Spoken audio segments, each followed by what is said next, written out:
everyone! So today you will be making these strands for your willow tree. To start, you will be building your twine holder. So to build your twine holder, start by drilling a pilot hole into the center of your wooden rod and your square wood base.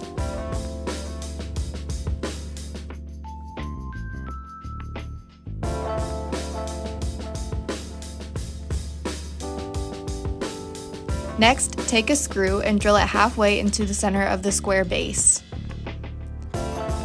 Then, take your rod and twist it onto the exposed screw.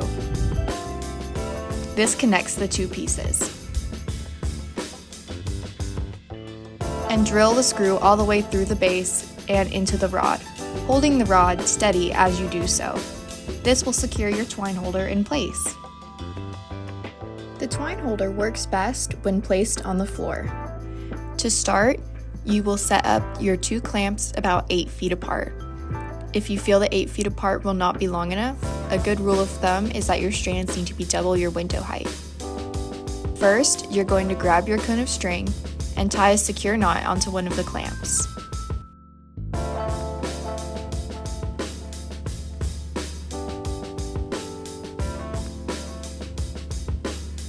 Now begin wrapping the string back and forth between the two clamps.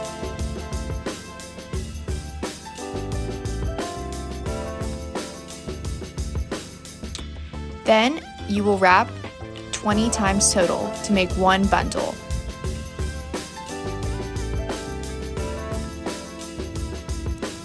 So once you've finished wrapping the 20th strand, cut the string at the end, then go to the opposite end of the bundle.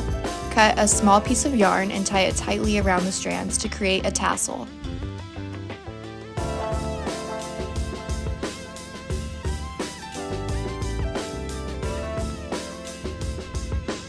Now go back to the knotted end and trim the loops straight down the middle. This releases the individual strands and completes the bundle. As you create your bundles, tie them to the rolling rack for easy storage. So now you'll be dyeing your strands. So before dyeing, you'll be making your dye mixture. In a container, combine 44 ounces of water, 8 ounces of tan RIT dye, 2 ounces of scarlet RIT dye, and 2 ounces of dark brown RIT dye.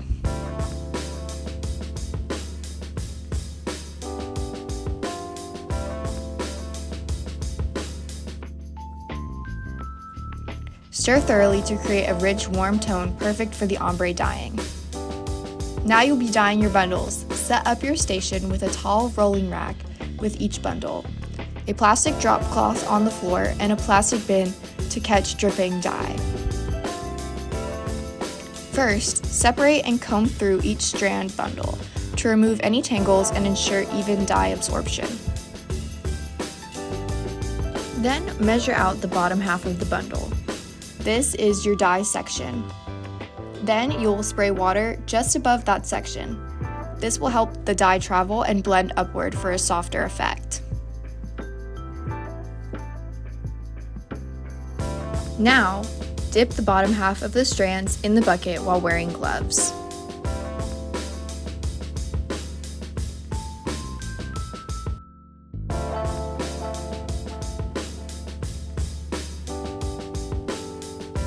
Gently squeeze and work the dye upward along the strands. Use more water if needed to blend and create a smooth ombre effect. Lastly, you will hang the bundle on the opposite end of your Z-rack to dry and repeat the process for the remaining bundles.